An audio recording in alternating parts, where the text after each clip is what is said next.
కాకాని గోవర్ధన్ రెడ్డిపై కేసులు పెట్టడం మంచిది కాదని కిలివేటి సంజీవయ్య ప్రెస్ మీట్ నిర్వహించి మాట్లాడారు. నెల్లూరు జిల్లా వైసీపీ జిల్లా అధ్యక్షులు కాకాని గోవర్ధన్ రెడ్డిపై అక్రమ కేసులు పెట్టడం అప్రజాస్వామ్యమని మాజీ ఎమ్మెల్యే కిలివేటి సంజీవయ్య, మాజీ ఎన్డీసీపీ చైర్మన్ కామిరెడ్డి సత్యనారాయణ రెడ్డిలు మండిపడ్డారు. రెడ్ బుక్ రాజ్యాంగం పేరుతో వైసీపీ శ్రేణులపై కక్ష సాధిస్తున్నారని కిలివేటి సంజీవయ్య ఆగ్రహం వ్యక్తం చేశారు. లిక్కర్ సిండికేట్తో రాష్ట్రంలో అధిక ధరలకి మద్యం ఏరులై పారుతోందని కిలివేటి ఆరోపించారు. తిరుపతి జిల్లా నాయుడుపేట వైసీపీ పార్టీ కార్యాలయంలో జరిగిన మీడియా సమావేశంలో వైసీపీ అధ్యక్షులు కలికిన మాధవరెడ్డి, ఒట్టూరు కిషోర్ యాదవ్, మున్సిపల్ చైర్పర్సన్ కటకం దీపిక, ఎంపీపీ కురుగుండ్ల ధనలక్ష్మి, వైసీపీ నాయకులు, కార్యకర్తలు పాల్గొన్నారు. అనంతరం వైసీపీ నాయకులపై అక్రమ కేసులు బనాయించడం ఎంతవరకు సమంజసమని కిలివేటి సంజీవయ్య మండిపడ్డారు. త్వరలోనే మా ప్రభుత్వం వస్తుందని, అనంతరం మేము తీసుకునేటువంటి చర్యలకు కూడా మీరు బాధ్యులవుతారని ఆయన ప్రత్యేకంగా హెచ్చరించారు. గత వారం రోజులుగా ఆణిముత్యం లాంటి నాయకుడు, పేదలు అభిమానించే నాయకుడు, ప్రజాసేవకుడు అయిన కాకాని గోవర్ధన్ రెడ్డి గారిని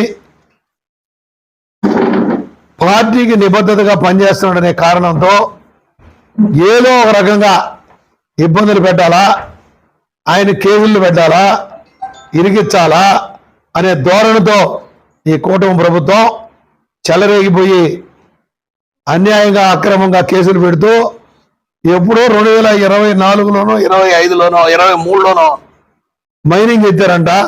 ఆ మైనింగ్ గుంటలు అయిపోయినాయంట తాటిపత్తిలో. దానికి పాపం ఇప్పటికి బీటలు వారాయంట ఇళ్ళకి. ఇప్పుడు మేలుకున్నారంట జనం. రాత్రి కళ్ళకి వచ్చాడేమో పాపం. ఏందయ్యా ఈయన ఇటు తిరుగుతున్నాడు పాపం, రాత్రి ఏం పోలనక మండలాలు తిరుగుతున్నాడు, నియోజకవర్గం అంతా తిరుగుతున్నాడు, జిల్లా అంతా తిరుగుతున్నాడు. ఇతన్ని బంద్ చేయాలనే కారణంతో కాకాని గోవర్ధన్ రెడ్డి గారి మీద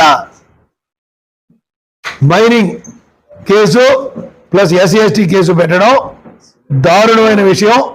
దాన్ని వైఎస్ఆర్ కాంగ్రెస్ పార్టీ సూలూరుపేట నియోజకవర్గ నాయకులు అందరం కలిసి ముక్తకంఠంతో ఖండిస్తున్నాం.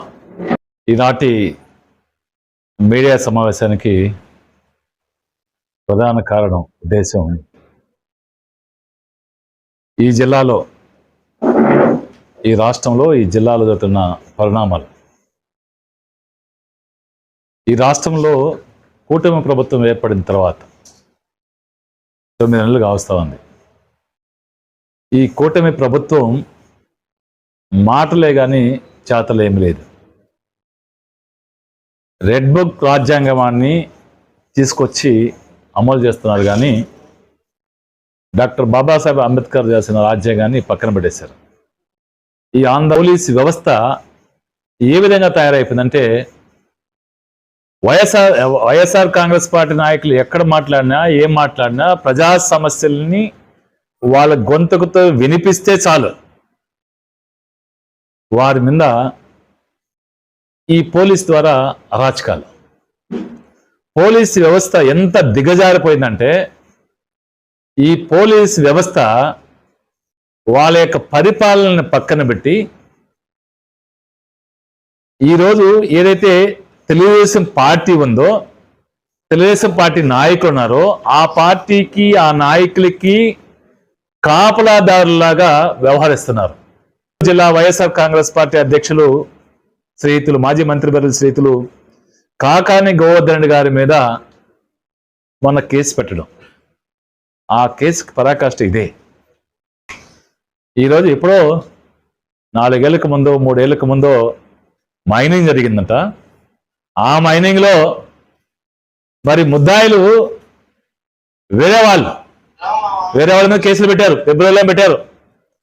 మరి శ్యాంప్రసాద్ గారి మీద కేసు పెట్టారు. తర్వాత 3వ వ్యక్తి ముద్దాయిగా, ఈరోజు మళ్ళీ 4వ ముద్దాయిగా గోవర్ధన్ రెడ్డి గారిని పెట్టారు.